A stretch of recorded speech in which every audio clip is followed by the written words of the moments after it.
Hi everybody, my name is Tara Noe and welcome to my channel. If you haven't subscribed, please click the subscription button down below so you can get notifications on when I post new videos. I'm trying to post new videos at least 2 or 3 times a week. It's been kind of busy here lately, but that's my goal. So for today's video, I want to talk about anxiety and depression because recently with a lot of celebrities overdosing and committing suicide, anxiety and depression is on the forefront of a lot of news broadcasts and a lot of things that I'm seeing online as well. And I want to talk about my struggle with anxiety and depression because for me, it does seem to be a family inherited gene or a condition that a lot of my family members struggle with. And so I wanted to talk about that today. So basically, in a nutshell, in 2013, my husband was in the military and he was getting ready to go to Korea for a year. And being in the military and having your husband away is nothing. It was nothing new for me at that time. I was used to it. He'd gone to Afghanistan. He'd come back. He'd been doing training away in Texas for 3 months. So I was kind of used to him not being there. The only difference from then and to going to Korea was that I was not working full time, and I think working full time helped me stay busy, so I wasn't focused on it just being me and my children and being alone, for a year. And so he went to Korea, and I think I was good for like the first 3 months, and then it just completely snowballed from there because I don't think I took into consideration the fact that he would be 16 hours ahead of us, being on a completely different, country and continent and being overseas. I think I was kind of naive to that, and I was also naive to his work schedule. I didn't anticipate that he would be working as much as he was, given that in Afghanistan, he was Skyping and being able to talk with me and and our kids, almost every single day. And in Korea, that just didn't happen. We were lucky if he was able to Skype with us once a month, or whatever the case may be. I mean, we were fortunate enough where we were able to text a lot through a texting app, but that's just not the same as being able to see someone, even through a video chat and being able to hear their voice and see them, see their face. So that was really, really hard. And with me not working and being home, I was just like completely in a shell, in my house, just me and my kids.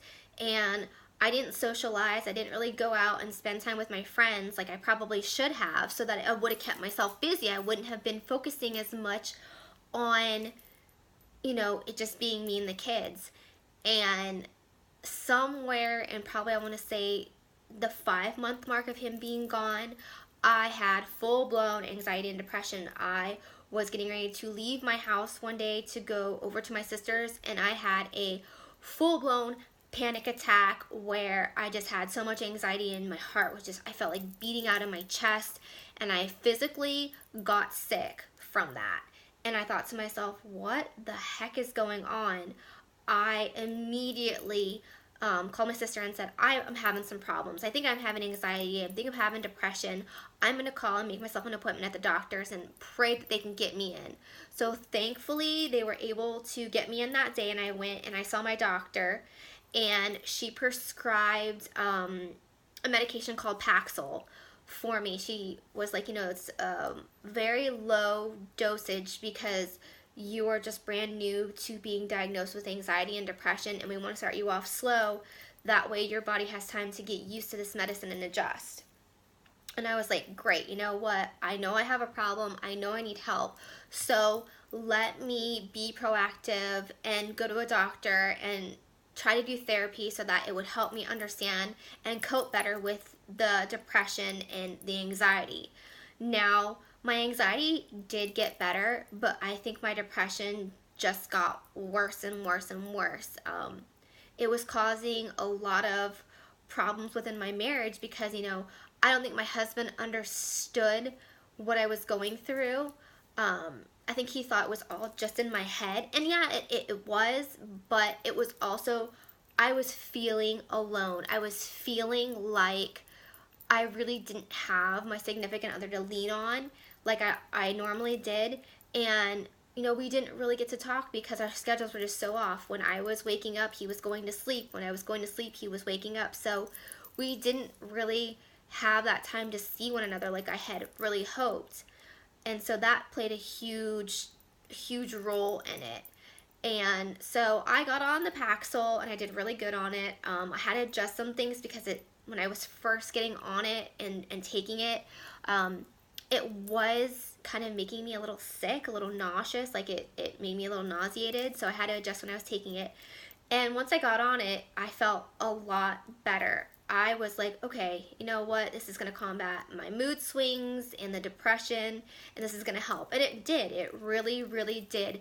I felt probably within the next 2 to 3 months a drastic change in my moods. I feel like I had more energy. I wasn't so down. I was able to take my kids and go do things and leave the house and just kind of be who I felt like I was without the medication. And I was glad for that because I had gotten to a point where like I would be in bed all day. I would take my kids to school, I would come home, and I would either sit on the couch and watch TV, or I would be in my bed and just be there all day long, like not wanting to do anything. I didn't want to get up, I didn't want to eat, I did not want to do anything. I just wanted to lay in bed with the blinds closed and have it as dark as I could possibly have and just kind of escape the world. So once I was taking that medication regularly, I really started to feel better. I really started to be like, okay, you know what, I'm going to take my kids to the park. I'm going to take my kids to, go do, their school activities. I'm going to take my daughter to Girl Scouts, like all that stuff. And it really did help. And I am so thankful that I was in tune with my body enough to know that what I was feeling wasn't necessarily my normal. Like normally I am a very laid back, happy, easygoing type of a person, and for me to just be like, I don't want to do anything, I don't want to, go see friends, I don't want to do any of that stuff, is very out of the norm. So I am so thankful that when I kind of had those anxiety attacks, I would, okay, count to 10, 1, 2, 3, 4, 5, 6, 7, 8, 9, 10, and calm myself down, kind of just deep breathe so that I wasn't putting my body into this even more panic state and feeling even worse. So I would say I was on that medication probably for about a year. And I knew once my husband would come back from Korea, it would hopefully be getting better and I could wean myself off. Well, my husband came home from Korea, and not only did things change with his work schedule, but things changed within our marriage. And we went through a very, very hard time. We actually almost got a divorce because of certain things that happened in our relationship. And my depression was absolutely, at that point in time, at its worst. And my husband actually physically saw it. He would come home and he would be like, well, what did you do all day? And I would be like, this. I would be in bed because I didn't want to function. And I told him, I don't want to do anything. I just want to sit in this bed and sit in this room and not do anything and not have to deal with anything. Like I physically just was exhausted mentally, emotionally from everything that was going on. And so it just kicked the depression like into high. Like I was not me. And I would, call my mom and talk about it and just cry and just, there were times where he would be out in the living room and the kids would be playing and I would be in our bedroom in my bed just uncontrollably sobbing over everything and just an emotional mess because of everything that was going on in our lives.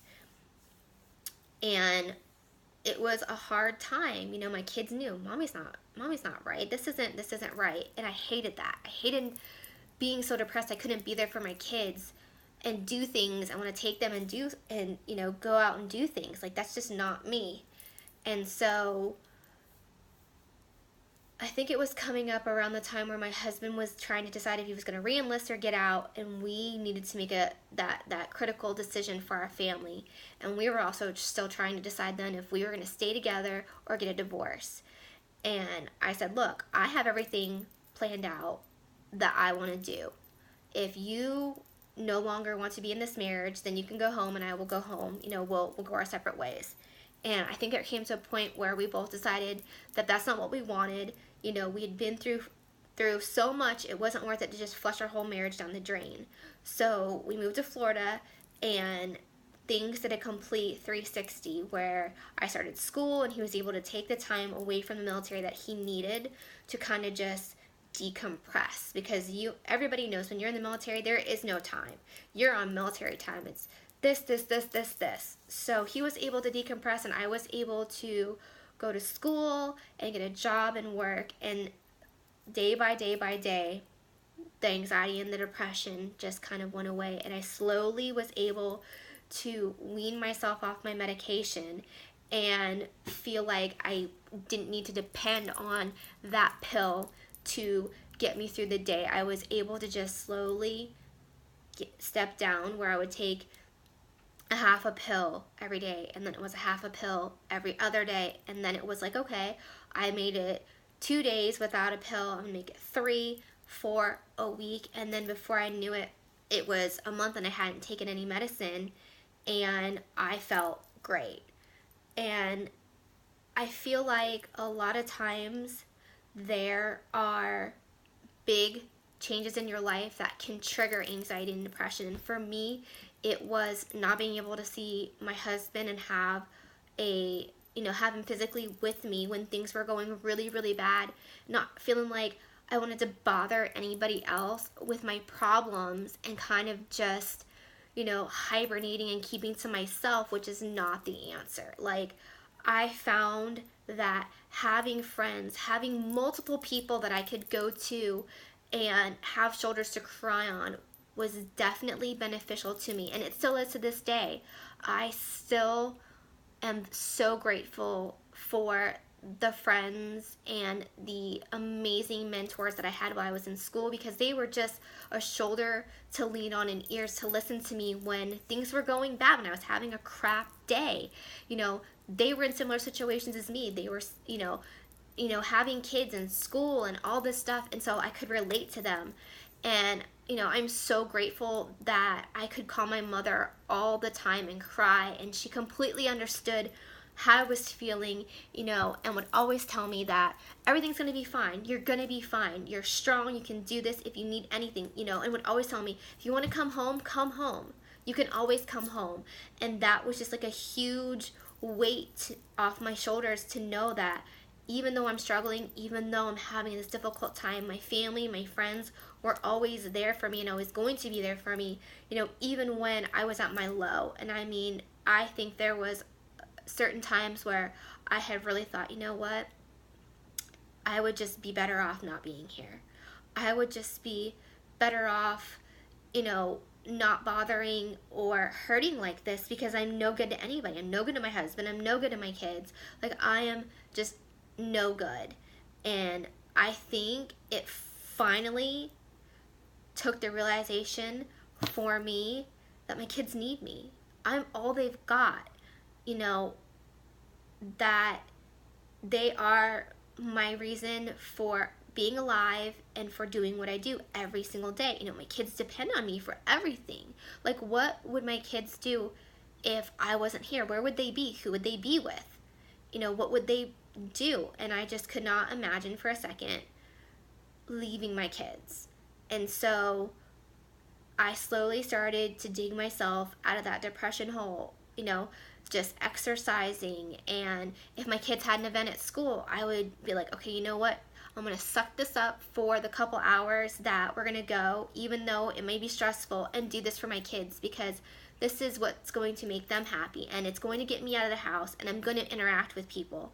And it worked. It helped me feel better about myself, and I got to see my kids being happy, which is all I want. So I am very grateful that I had and knew the proper steps that I needed to take to make sure that my anxiety and depression wasn't something that was just all in my head. And I am very thankful that I went to the doctors when I did, because I feel like had I just completely been like, no, I wouldn't have made it through my husband being gone. I know I wouldn't have. I think I would have gotten worse.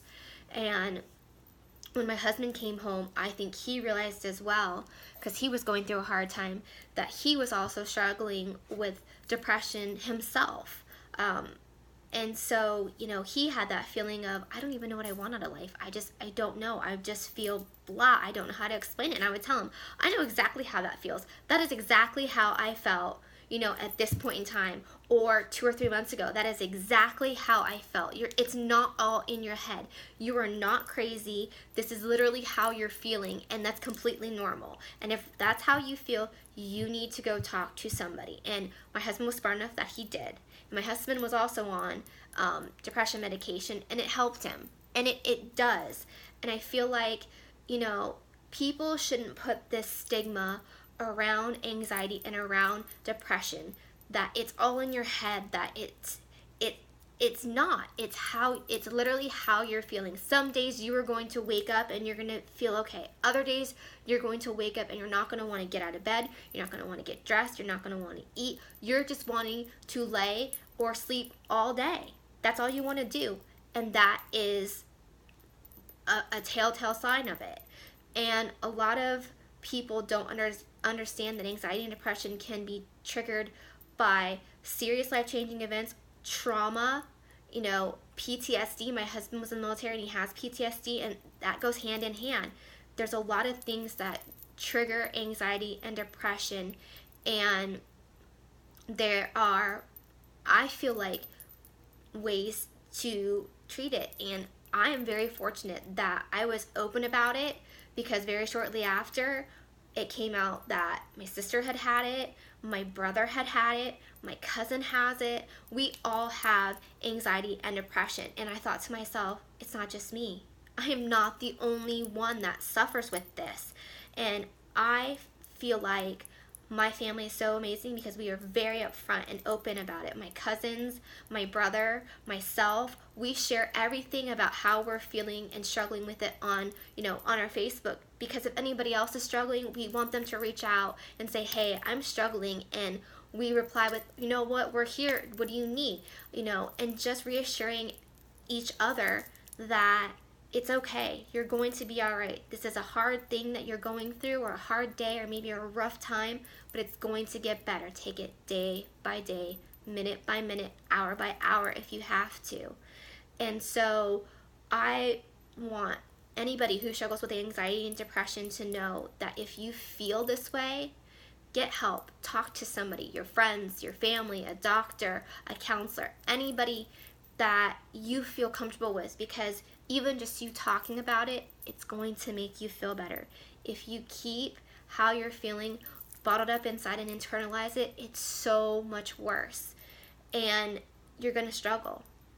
And there's going to be good days and there's going to be bad days. But trust me, once you start taking the necessary steps to being able to cope with it, you're going to have a lot more good days than you are bad days. And I am thankful that I, myself, and my husband recognized that we both had it. We both had it, and we needed to do, what's right for ourselves so that we could be there for each other and for our children, because that was the main thing, is I did not want my anxiety and depression to take a hold of me so much that I wasn't able to be there for my children. That the days where I didn't want to get out of bed and my kids are like, come on, mom, I feel the guiltiest about, because I let my depression take over me so much that I couldn't be there when my kids needed me. And that is, for me, unacceptable. My children are my number one. When they need me, I should be there. And I didn't want to use the depression anxiety as an excuse, because it wasn't an excuse. It was a fact that was why I couldn't get out of bed. But at the end of the day, I should have just forced myself to do it. Easier said than done, I know, but you know what? I know better now. And I know that if I start to feel this way again, I know the steps I need to take to make sure that this doesn't happen anymore.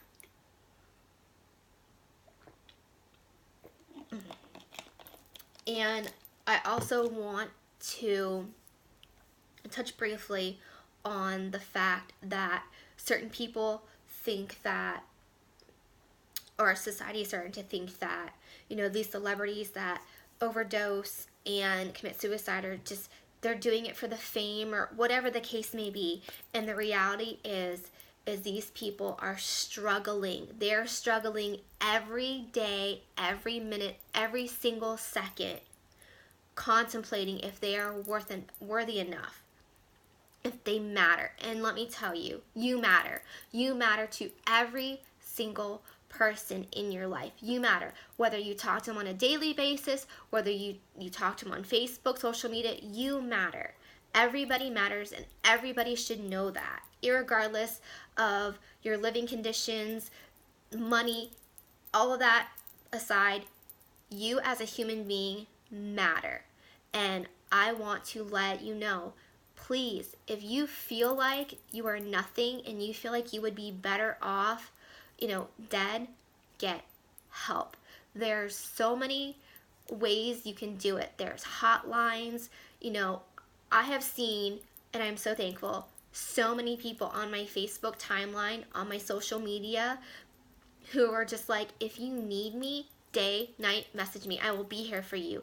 If you want to talk, if you want to vent, I will be the ear to listen, non-judgmental, whatever's going on. Just give me a call. Just reach out, because I don't want to wake up tomorrow morning and find out that I could have done something or I could have been there for somebody and I wasn't. So I am very thankful that I have so many people in my life who are willing to be that listening ear when people are in their darkest moments. That, to me, I feel like is such a good thing, because I've been there. I've been in those deep, dark moments where I felt like I didn't have anybody. And a lot of times it was just that one friend that was like, if you need me, I'm here. And I would be like, I feel like, can I talk to you about this? And they'd be like, yeah, what is it? What's up? And I would tell them, and they completely understood. And I'm so thankful for that, because I feel like if I didn't have that, I don't know what I would have done. I don't know where I would be. I wouldn't be here and be able to talk about this with you guys and share kind of my experience with it. So I just wanted to put that out there, and I wanted to, let everybody kind of understand that I've struggled. I've struggled with anxiety. I've struggled with depression. I haven't lived a very easy life, and I am thankful right now for the life that I have. I am thankful every day that I can wake up and be here for my children. And there are days that are good and there are days that are bad, and that's okay, because you know what? Nobody's perfect. Not every day is perfect. Life isn't perfect. Life is what you make of it. And I intend to make the best of my life and enjoy every moment that I can with my kids before they're adults themselves. So, with that being said, I'm going to end my video for today. Thank you guys so much for listening to me kind of ramble on about it. And I will see you in my next video. Bye.